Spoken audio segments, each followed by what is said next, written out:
So I set up a warehouse in Putney and became a distributor, manufacturer, and I was doing tastings and cooking demos. And literally, I felt like I had made it.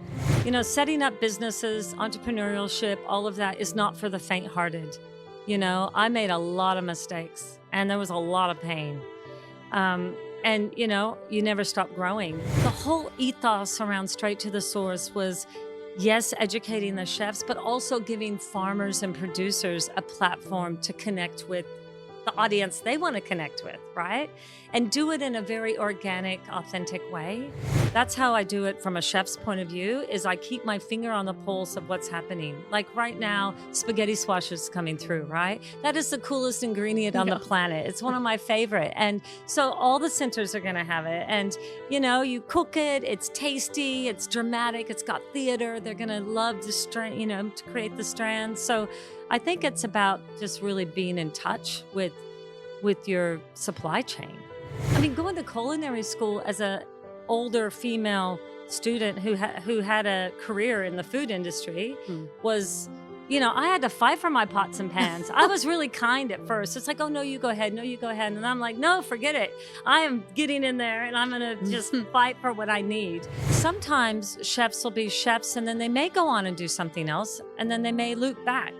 You know, that's the beautiful thing. And although I am a qualified chef and I run businesses, you can take the skills and take them in so many different directions.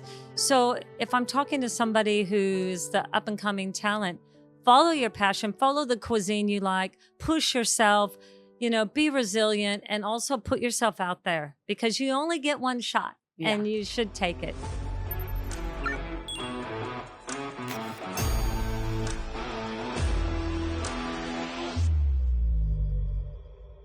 Welcome back to our channel and another episode from Passion to Profession Chef's Edition.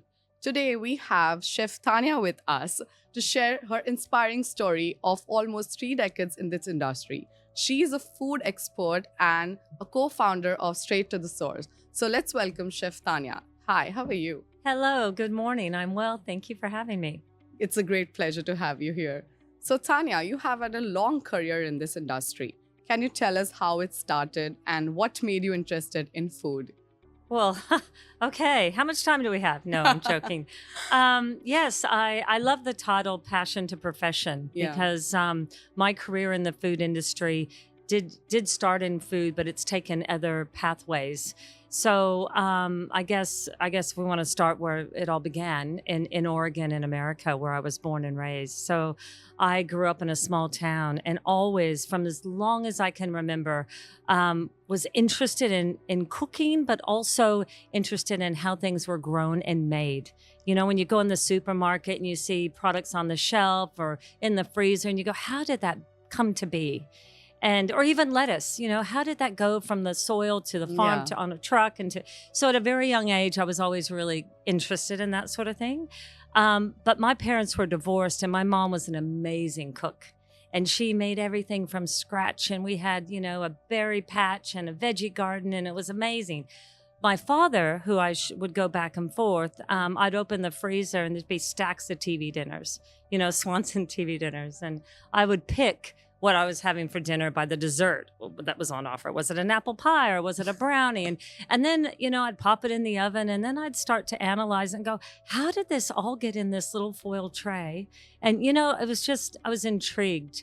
So I guess it was probably around 8 or 9 years old when I realized if I wanted to eat well, I needed to cook myself when I was with my dad. When I was with my mom, it was a no-brainer, you know? So I started making cinnamon rolls and, you know, taking dry yeast and experimenting and finding that the results were really wonderful and delicious and it fed my soul. So that's when I kind of set off on this whole food journeys at a very young age. So in 7th grade, they offered foods as a course. So I did foods 1, 2, and 3, 7th grade, 8th grade, and 9th grade. In 10th grade, it was international foods. So I did everything I could in that sphere. I also took up sewing, but I failed. So that wasn't very helpful. And then I got a job at 15 at a burger joint. You know, in my small town. And I was front of house. So I was making the hot fudge sundaes and the floats And one day, the cook that was in there, she always scared me. She was pretty rough, right? Yeah. Rough around the edges. She never really talked, and she always stayed in the back. And one day, she didn't show up for work.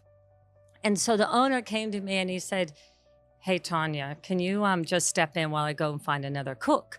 And I said, "Oh, sure." And so I went back there, and for like 3 hours, I was on the pans. Like I was deep frying bacon. I was cooking mama and papa burgers like nobody's business. I didn't do the best job. I was messier than hell. There was no mise en place. It was just full on. But what it did is I remembered during my break sitting on the milk crate in the kitchen watching this lady. So I kind of had a feel for it. So that was probably my first taste of cooking.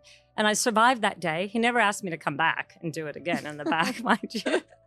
But yeah, I thought, wow, I did enjoy that. And then I got a job at Kentucky Fried Chicken at 16. And, it's interesting when you look at places like Kentucky Fried Chicken, McDonald's, and, the systems and the techniques that you learn are, they're invaluable, really. So at Kentucky Fried Chicken, again, front of house, because it was always men in the back cooking the chicken and the women in the front. And I would sit on the milk crate next to the dumpster, and I'd watch these guys and have the banter. And I'm like, I'd rather be in the back cooking the chicken. So it was actually kind of funny because I worked there for 2.5 years, and I was the youngest supervisor appointed, right? 17. And so if a cook wouldn't show up, I got to go in the back, and I got to, get involved in the cooking aspect of it and make the coleslaw, make all of the different things. And I would always kind of customize my own food and create my own little situation for my break. And so I thought I would go off to go into cooking. But when I graduated high school, I moved to the San Francisco Bay Area, and I enrolled in college, studying international business. And I looked at going to the American Culinary Institute, but it was way too expensive. Okay. And there was no way. So I looked in the paper, and I got a job at a software company as a receptionist. And it was actually like my world exploded because I was now in a new state that was outside my little town. And I was exposed to all kinds of international food, different foods. And I was in an industry that wasn't food related, but I was exposed to food and coffee. I was exposed to good coffee. I never drank coffee in Oregon because I thought it all tasted like my mom's, right? Like, I don't know, filtered twice through the coffee machine or through the filter. So anyway, I took this job, and I worked my way up in that software company. I worked for them for 9 years. I became their international sales and marketing manager. But what that afforded me was very much, it gave me an opportunity to travel. So I had everything but the continental US, man. So I was going to, Japan was my first trip. And then they sent me to Canada and then Italy. And I would go to supermarkets. I'd go to farmers markets. And, cooking was my hobby and my passion. But what paid my bills was working at the software company. Yeah. And that was when, it was all booming and everything. So yeah, that's pretty much how it all started. Yeah. What motivated you, or what was that factor which pushed you to migrate to Australia? Well, again, I being in the software industry, the computer industry, I met this guy, and he was Australian. Okay. And I met him in San Francisco. And the funny thing is, Australia was always my territory, but I'd never been to Australia. Okay. I'd been to Indonesia. I'd been all around. And so I thought I better come to Australia. And my distributor here had just gone bankrupt. So I needed to come. So I got permission to come for 2 weeks. And I traveled, and I, it was wonderful. And then went back to America. And then my now husband came and visited. And so after a year, one of us had to move. So I moved to Australia. Was it a tough decision to leave the States? It was, because although I loved traveling, I never, ever in a billion years thought I would leave America. Yeah. But I also knew if I never took that chance, I would always wonder what if. And, we've been married 29 years, 2 kids and 2 dogs, and, careers and life. And I love it in Australia very much. Yeah. What was your first job in Australia like? Well, I was kind of lucky, and it's interesting. In life, we have all these sliding doors moments. But the software company I worked for, I had some clients in Australia. One of them was based up in Newcastle. And they had a vertical software package for spare parts for the motorcycle industry. So I arrive in Australia, I get given a car, a street directory, and a phone.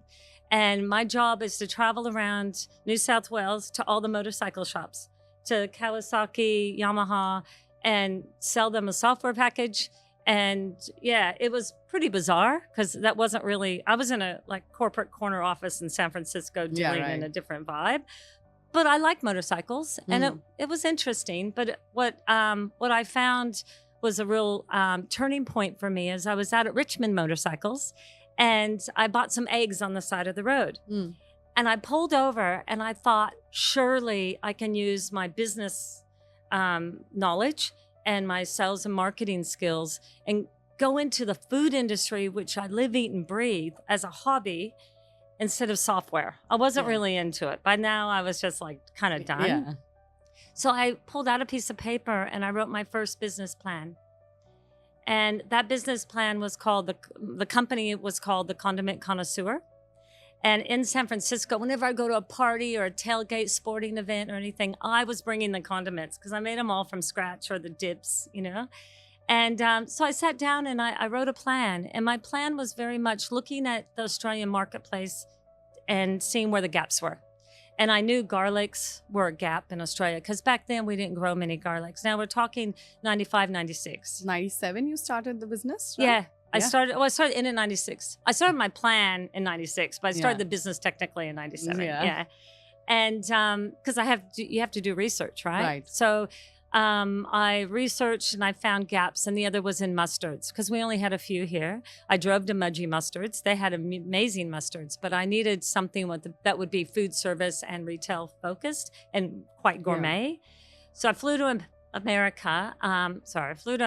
And did a tour of both those and got exclusivity for Australia. And so that really set up the Condiment Connoisseur. But I was also, the funny thing is all the products that I wanted to sell had to be preservative free, all natural, supporting local farmers in America, mind you. Now I know I'm in Australia.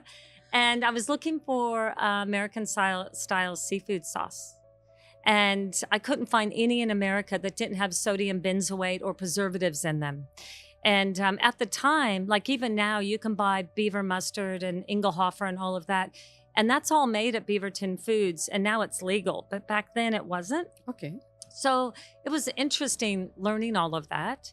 And so I decided, well, I make an amazing seafood sauce. So I created this brand called the Condiment Connoisseur Zesty.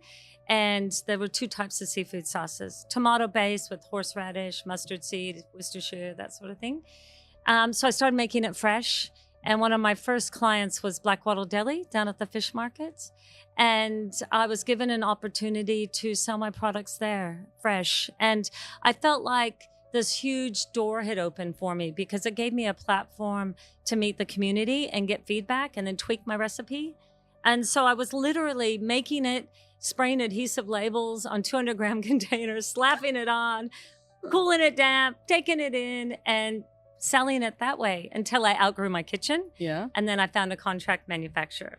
Okay. And so the Condiment Connoisseur was really, the way I actually entered the food industry. And then I slowly stopped importing. Mm-hmm. And then I met a chef named Victor Pasapia, who had an amazing restaurant. It was so ahead of his time. It would be so on brand right now, called Rattlesnake Grill. And he had chili jams, ancho and jalapeno chili jam, margarita mix, fire roasted salsa. It was just an incredible range, and he needed a distributor. And so I'm like, well, I can be your distributor. So I set up a warehouse in Botany and became a distributor, manufacturer, and I was doing tastings and cooking demos. And literally, I felt like I had made it. Because, coming from another country with having no friends, but finding your way. Yeah. And I think that's what the food industry, what's so, joyous and also challenging about it is you do have to put yourself out there and find your answers. And be open to new experiences. 100%. Yeah. And there's no roadmap, you know? it's like we were talking earlier about careers, and you don't know really where your career is going to go. 100%. Yeah. And it's like, especially when you are a migrant, Yeah. you have to be open to new experiences, because one, we are out of our comfort zone. Yep. And you never know where you would be if you just take that chance.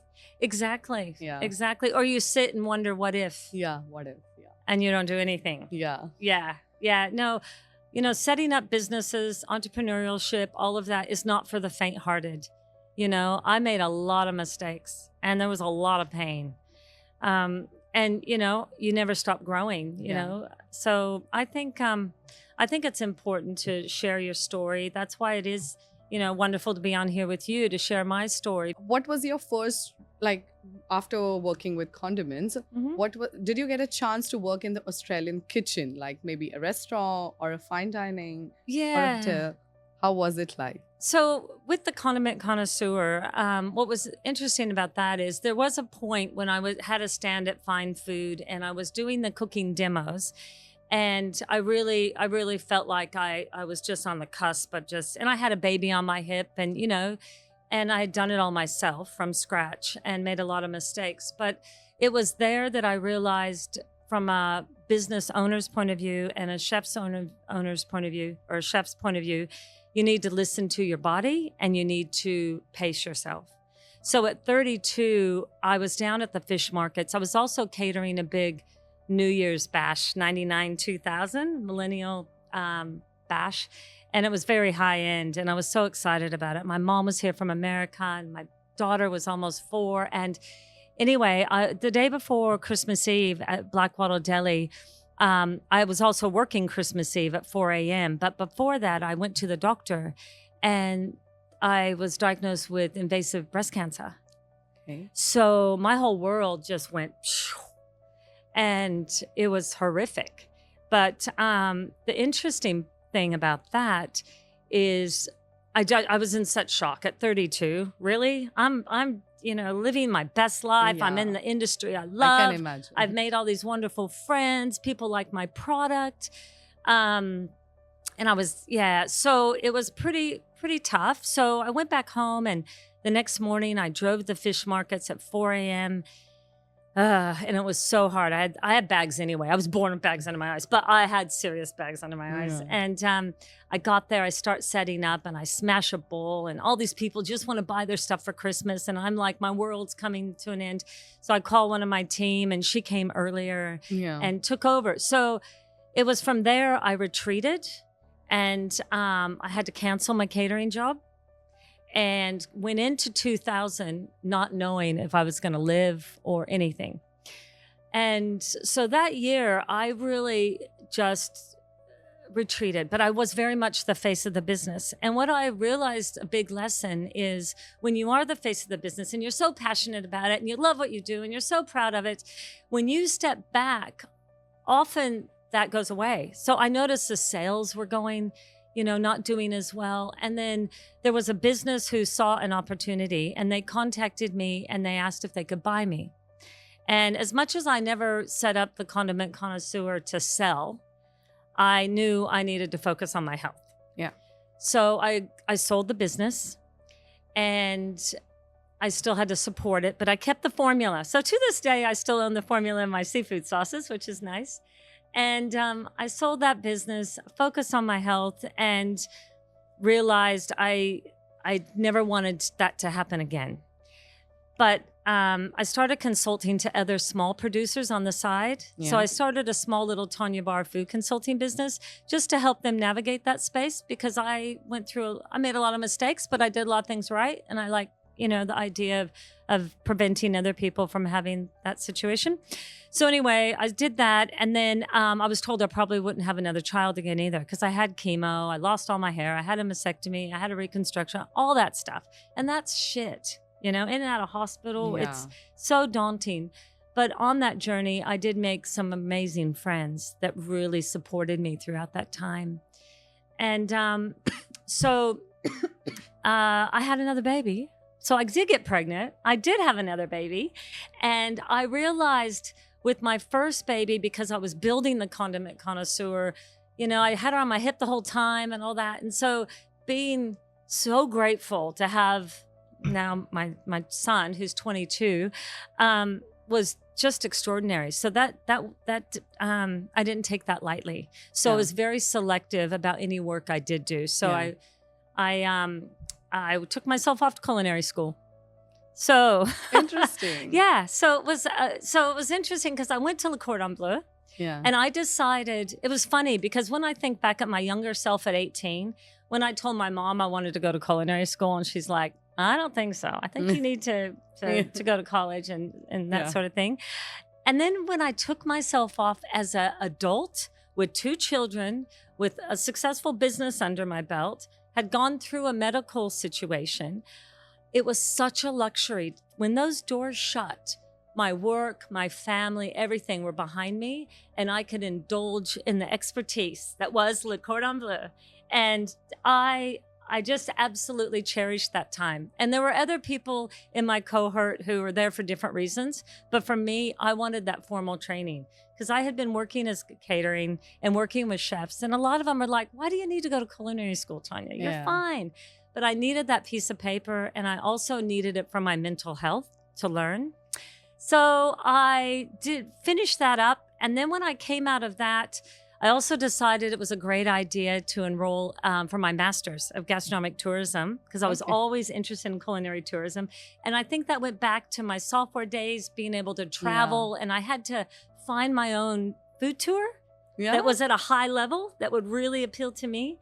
So my tagline on my Tawnya Bahr food consulting was always taking you straight to the source.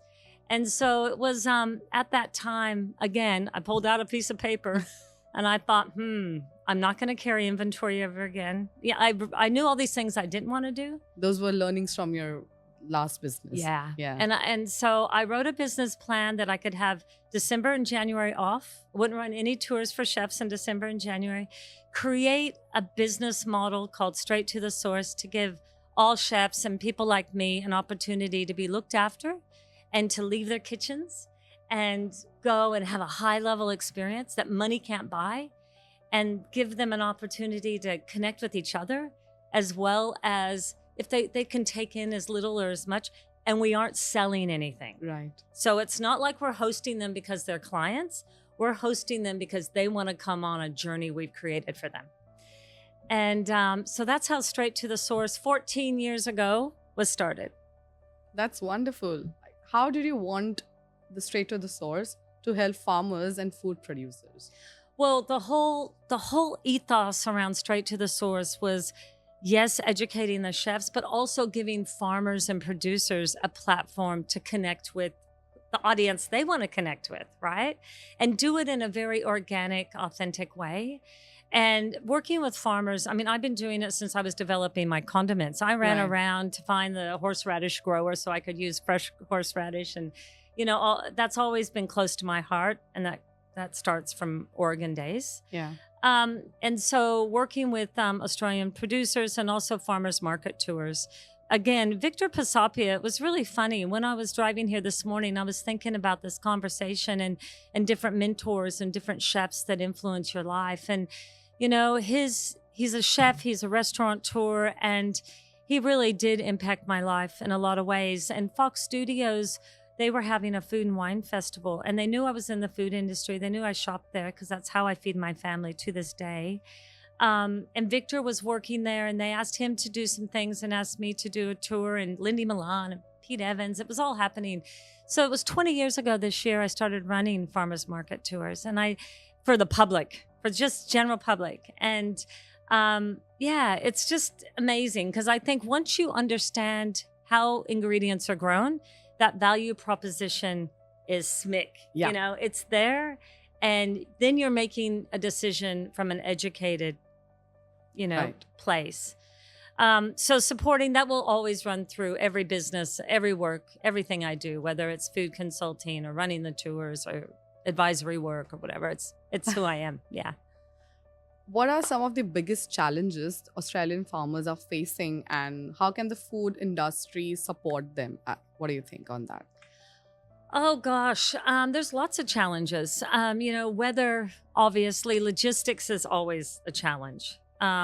we work with a lot of artisan and primary producers, and logistics is always right up there. If they're enrobing their chocolate figs, how do they get them from South Australia to Queensland and have them in the SMIC condition, So how can we support? I think the way we can support is by buying from them. I think COVID really helped with a lot of that because it gave access to many chefs, to many producers that they maybe wouldn't necessarily have direct access to. So I think it takes effort, but I think it's our duty to really seek out the ingredients and, work out a way to pick it up and to get it.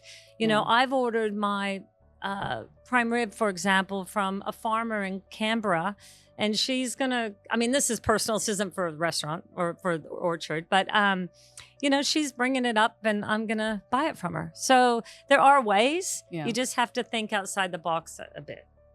Yeah. Outside the box thinking always works wonder. Yeah, it does. It does. Especially when you're in a niche like this, wherein the problem is quite large at place. Yeah. And a lot of people are trying to solve them. Yeah. That is when especially outside box thinking helps a lot. It does. And I know of a few in particular that are trying to solve that problem. Yeah. I think what I would love to see is people coming together to collectively solve that problem. Yeah.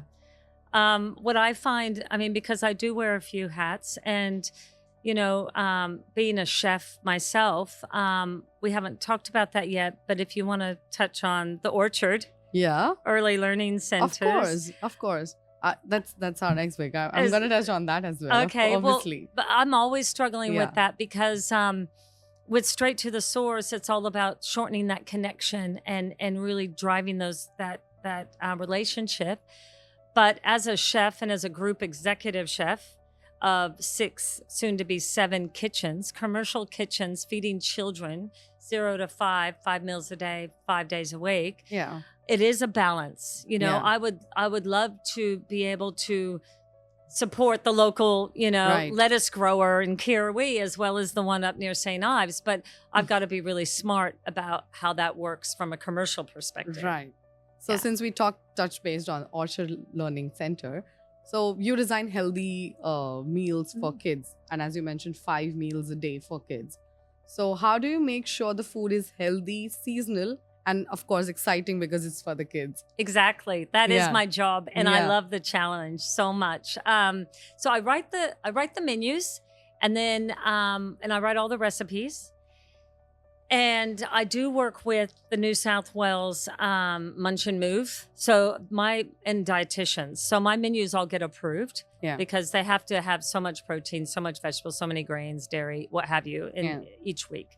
So I've learned a lot in that process because often as chefs, we're looking at flavor and visual appeal, and you don't really always think about how much protein, over a certain period of time. So what I find exciting is taking on these challenges for me personally and being able to conquer them and come up, work it out. Yeah. And children are fickle, they might like something one day and then they maybe don't like it the next.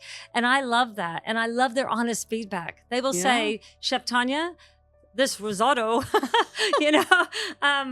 don't like it, or you know what I mean? And then I'll say, well, what do you like about it? And then we'll work out the flavor, and then maybe I'll change it up and we'll do a paella so they're still getting the, something different.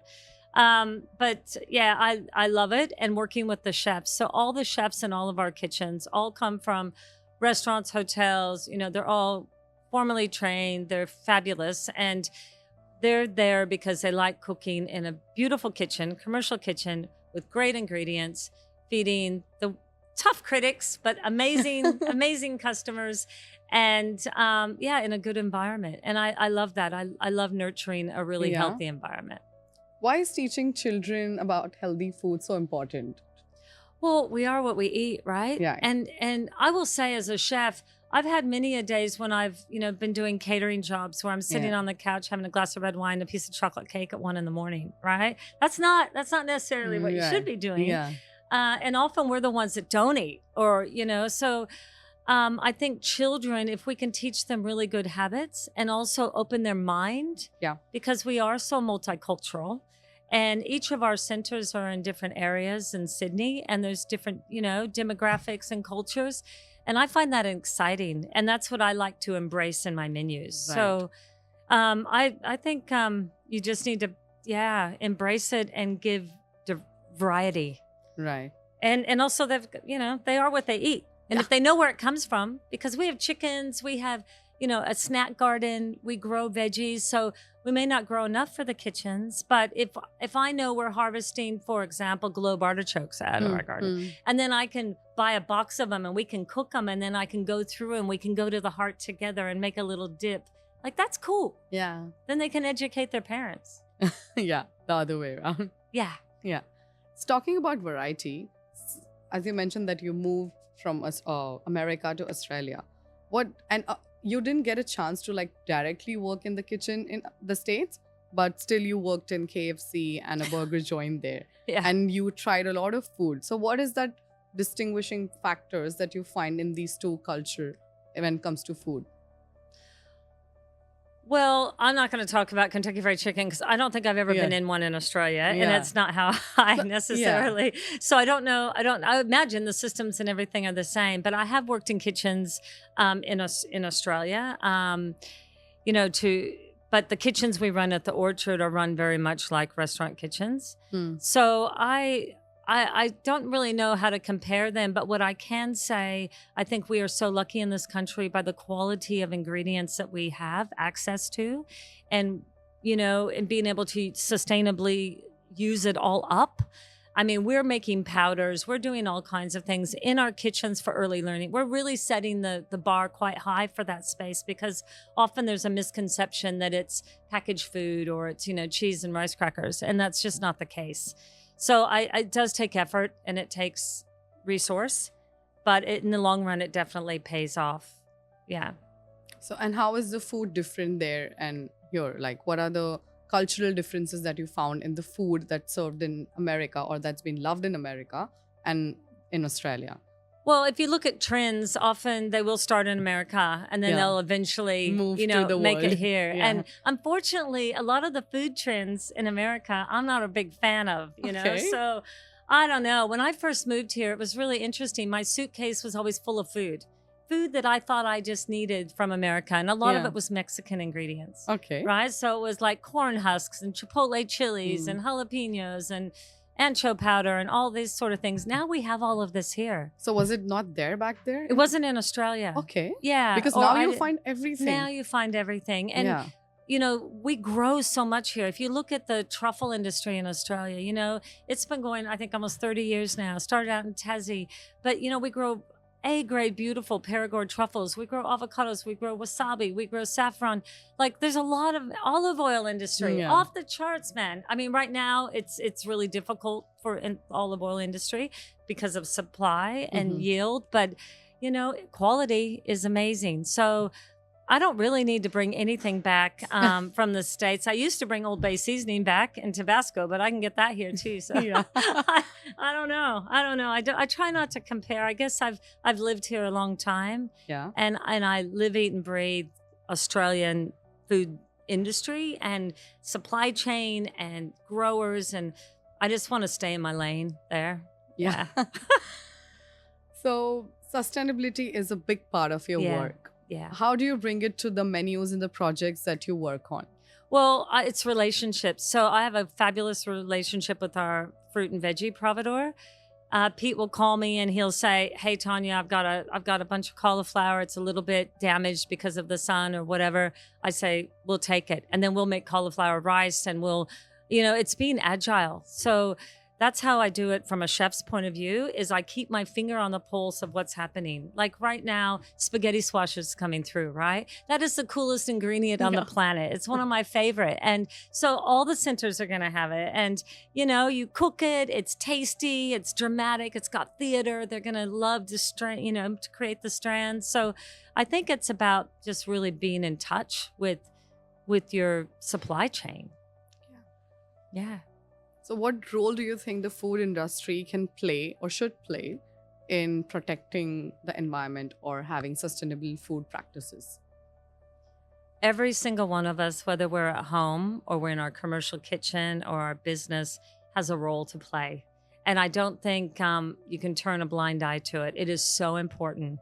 So repurposing, we've done a lot with Straight to the Source on that very topic. Mm-hmm. And we're big advocates for connecting chefs that want to, take all of their plastics and turn it into something else, whether it's serving utensils or what have you. There's lots of innovative ways. And I think it goes back to what you said about just being open-minded, and thinking of solutions. We can't just sit in our sandbox and go, okay, it's not our problem. We need to see if we can come up with solutions. Met this guy not long ago, and he's made these beautiful drink vessels for water jugs out of San Pellegrino bottles and wine bottles, and I mean, all those little things make a big difference. So I think we could play a big role in that. And at Straight to the Source, what's interesting is all of our food tours, all of our activations, every aspect that we do, we consciously select carefully. We don't. People want to give us ingredient or give us food to serve to our chefs on the bus or whatever. We say no. We have to select it. And it's got to have meaning. So I think we all have a role to play. And my business partner, she's Lucy Allen. I haven't mentioned her, but I would love to, because we met doing our Masters of Gastronomic Tourism, and she comes from a restaurateur background. So her and Luke Mangden had owned 3 restaurants and started Ep.8 for Excellence, and we became study buddies. And in our study buddy, we didn't even know we both lived in Sydney. And in our study buddy, we realized we had so much in common, and it was sustainability, it was Providence, and all of that. So it was about a year and a half into Straight to the Source that we had lunch, and we realized that we just had the synergy, and she has that incredible front of house background. I always want to be in the back. So even with Straight to the Source, I very much am the face of it, and Lucy is as well. But I was cautious about it because of the condiment connoisseur, right? And I was like, Argh. But so sustainability is always front of mind. And so Lucy and I have run Straight to the Source with that as our core heartbeat for 14 years. It's wonderful. Yeah. That's really wonderful. Thank you. So you're a mentor and ambassador for women in hospitality. Yeah. So before we get there, I really want to know, did you find any good mentors in your journey of 27 years? Oh, I've been so grateful and lucky in that space. I have. I've had people reach out to me and just put me under their wing, but just to give you, I guess, an example, Karen Doyle, when I entered Le Cordon Bleu, I always wanted to be there, but she, we became friends, and now she's one of my closest friends, but she's also a mentor to me. I have the utmost respect for her, and she really is a sense checker for me. If I'm, I can just call her and just have that security. Michael Clausen, who started Brasserie Bread years ago, he's an incredible mentor to me. Simon Marnie, I've been on the radio with him for quite a few years now, and he's been a mentor to me. Christopher Tay from Black Star, but now Hearth. He's a mentor to me. Yeah, we sit around and we solve all the problems of the world sometimes, but well, kind of, not really, but we try. But he really is a sounding board. So if there's any advice out there for, I think I love mentoring, but I wouldn't be where I am today if I didn't have my mentors. Right, obviously. Yeah. So since you are a mentor now, how do you help women grow in this industry? So out of the chefs that I have, 2 of them are female within the orchard. So I make sure to support them because it is still a male dominated world, and there's no problem with that because we're doing, we can do just as much, if not more. So it's all good. But with women in hospitality, it's about supporting and pulling other women up and encouraging. Right. I look up to other women and other female chefs. Gabrielle Hamilton in New York she's not a mentor. I wish she was, but I've always admired her. Right. So I think it's up to us to lead by example and to also reach out to the younger generation and let them know we're here. Yeah. Because it's not easy, but nothing's easy, if it's, You just gotta pick the battles. You got to pick the battles, and Yeah. you got to work hard, and you got to stay true to yourself, and you have to be resilient. Yeah. You have to be resilient. Yeah, 100%. So, as you mentioned that this is still a male-dominated industry. Yeah. So, was it difficult for you growing up the ladder? Yeah, it was difficult in IT as well. I was the only female out of a team of 5 men in the sales marketing team, and then in the kitchens. Yeah, I mean, going to culinary school as a older female student who had a career in the food industry was. I had to fight for my pots and pans. I was really kind at first. It's like, oh, no, you go ahead. No, you go ahead. And I'm like, no, forget it. I am getting in there, and I'm going to just fight for what I need. And I have experienced that, with the condiment connoisseur walking in those, the buying office of David Jones or Kohl's or Barbecues. Look, I was selling nationally. I was scared to death. I'd walk up there with my little box of condiments stuck in a room, and they would come in and they'd give you 5 minutes, and you give your pitch, you give them a price. It was daunting. And then you just have to get those wins, and I think it's important once you get those wins, you get a little confident, and then you just keep going. But I had Cindy Lucan, who had Lucan and May biscuits, and Lynn Tetzel, who had Australia on a plate. Those were dynamic women doing cool stuff.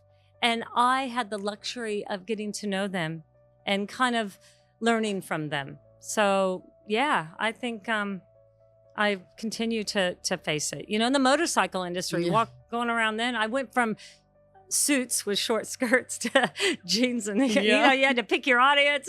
No, I'm just saying it's just different. And but a lot of my friends are male chefs, and they're the best humans on the planet. So I think it's a journey. And if there's somebody in your life that doesn't bring you joy, and I always have this saying about your sandbox. You pick up your bucket and spade, you just move to a new sandbox. And I think a lot of that does come with experience and maturity, because I don't really put up with that in it. It's so when you're younger, you kind of have to say yes to everything, and you kind of need to just jump in and do it. But there is a point that you don't. And everybody I mentor, I talk to them about that pathway to that point. Yeah. Because I think it's empowering. Yeah. Yeah. So let's move on to our next section, which is the rapid fire round. And I'll be shooting a few questions at you. And okay. The first thing on your mind, I want to know that. Okay. Okay. Cool. Let's start. Yep. Do you want to take a sip before that? Yeah, I'll take a sip of my tea. Thank you. Let's do it. This sounds fun. Okay. So, what's your favorite Australian ingredient to cook with? Australian native? Yep. Or Australian native? Pepperberry. Okay. Tea or coffee? Tea. One kitchen tool you can't live without? Mortar and pestle. Your go-to dish for a quick meal? Enchiladas. If you visit any farm in the world, where would it be? Oh, that one's too hard. No, that one's way too hard. I will say, oh Lord, I'd say Saffron Farm. I find it fascinating, and we've got a beautiful one in Mudgee or Orange, and there's a few around. One in Beechworth. They're so delicate and so beautiful, and it's so backbreaking work. So Saffron. Okay. It's exotic. If you were to host a dinner party for 3, who, present or past, who would those 3 people be, and what would you cook? Dominic Crin, definitely, from San Francisco. Gabrielle Hamilton from New York, 100%. Third person, maybe somebody from Australia. I don't know. Now I'm stumped. There's so many. I don't know. I would probably like to cook for, I don't know. I'm trying to think of another person. Like, there's so many. My house is open. Come. Let me say, Alice Lazinski. She's a friend of mine. Okay. I'll put her in there. Did that take so long? What would you cook for them? Oh, I would probably cook. So globe artichokes are another ingredient that I absolutely adore. And I would probably do a crab stuffed globe artichoke. And I'd probably put a bit of a Santa Fe spin on it. And then I would probably follow up with some tamales. Okay. Because I love Mexican food. I love South American food. And I think tamales are something we don't have a lot here. And I think they would love them. Okay. If you were not a chef, Yes. who would you be? I can't imagine not being I would be in food. I would be in food. I would probably you mean who would I be in terms of a human? As a career path. As a career path, I can't think of anything else than being in food. So if I wasn't a chef, I would probably be I don't know. I can't imagine. I honestly A farmer, maybe. No, I don't think I have it in me to be a farmer. I have too much respect for farmers, and I don't think I have it in me. I think a candle maker. There's a hobby. I do make candles. I make beautiful candles, and I guess if I wasn't a chef, I would be a candle maker. Okay. And lastly, what is that one dish that you can eat every single day? Taco. When in doubt, have a taco. I'm sorry. I can make a breakfast taco, any kind of taco. I absolutely love them. And I can do vegetarian, any kind of protein. I just love them. Tacos. If I can't think of anything to eat, I just have a taco. Okay, perfect. That was fun. You were very good at that. All the rapid fire questions. Oh, no, there's a delay there. Yeah, But, you that's know, okay.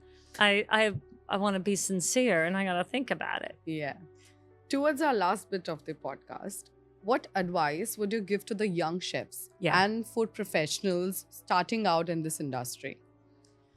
I would say reach out to the people around you. Reach out. Be resilient. Be resilient. Don't take it to heart, you know? And if it is your passion, like food is my passion, and I feel so blessed and lucky that I turned my passion into my profession. And I can't imagine it not being my profession. But sometimes chefs will be chefs and then they may go on and do something else and then they may loop back. You know, that's the beautiful thing. And although I am a qualified chef and I run businesses, you can take the skills and take them in so many different directions. So if I'm talking to somebody who's the up and coming talent, follow your passion, follow the cuisine you like, push yourself, you know, be resilient, and also put yourself out there because you only get one shot and you should take it. Right. Yeah. What steps can women take to build their confidence and grow, especially in this field? Have really good skills. Be very good at what you do because nobody can compete with that. If you're doing your mise en place or you're cooking or you're doing whatever you're doing, be the best you can be. Yeah. Because gender doesn't play a part. Like if I go into one of my kitchens, I don't pay attention to the gender, but if somebody's done an incredible job, they will move ahead faster than the person who doesn't. Doesn't matter their sex. So now you can definitely say that it's much easier for women now than how it was back then. Well, there's a lot more rules in place, which is nice. Yeah. But I'm not going to say it's easy. It's still challenging. But I think as a female chef, you've got to work really hard and just hone your craft. Keep honing your craft, and you have no choice but to float to the top. Yeah. Like, really, yeah. That's my advice. And lastly, how do you stay motivated and keep trying new things after being in the industry for so long? I love to constantly challenge myself. And I am incredibly passionate about what I do. And it's interesting you asked that because next year I am doing some new things. I can't really say what they are quite yet, but I want to keep evolving. And I also want to get that balance right because, you know, you need to get that balance right. You don't want to burn out. You need to keep, you know, staying relevant, but also following your passion, it is a metrics, and it's not easy. There are days where I do probably do too much. Yeah. And there are other days where I'm very reflective and I'm like, no, I'm not going to do that. So, I'm not perfect. I make a lot of mistakes, but yeah, I am motivated. I'm motivated for change, and I'm motivated to keep paving the way forward, because that's the way I've always gone in my own path. That was wonderful. I mean, paving the way and reflecting on yourself, because the life is so busy these days. Like every day you have 10,000 things to do. Yeah. And that the time that you actually need to reflect, it's missing. So consciously taking that effort to do it is something really, maybe I'm going to start doing it. Take a page out of that book. Yeah. Because there are so many things like throughout the day that you think of, okay, I might do this, but then you never get back to it because you're not reflecting. Yeah. Yeah. It's true. And also surrounding yourself with beautiful humans. Yeah. Honestly, because, we are people that like interaction, and yeah, surrounding yourself with good people is key. Yeah. I without a doubt, when I wake up in the morning, I'm just grateful for the people in my life, the people I can work with. And I know in my career, I always, when you're in a kitchen, you can't pick your team, right? So it's not always that way. It's not all rainbows and butterflies. But for the most part, control what you can control. That's absolutely great advice. Even for me, I'm going to take it. Okay. And that's going to be one of my resolutions for 2025 now. Great. Excellent. But it was great chatting with you, Tawnya, and your journey from the States to the Straya, and then your experimenting, taking that page down to write new things about your business, not once, but twice. Mm-hmm. It was absolutely a pleasure to know your journey, and it was truly inspirational. Oh, thank you. Thank you so much for being here. You're so welcome. Thank you. Yeah. I hope you all enjoyed this episode, and if you did, don't forget to leave a comment for Chef Tawnya to answer it to you, and don't forget to like and share. We'll see you again next time. Thank you.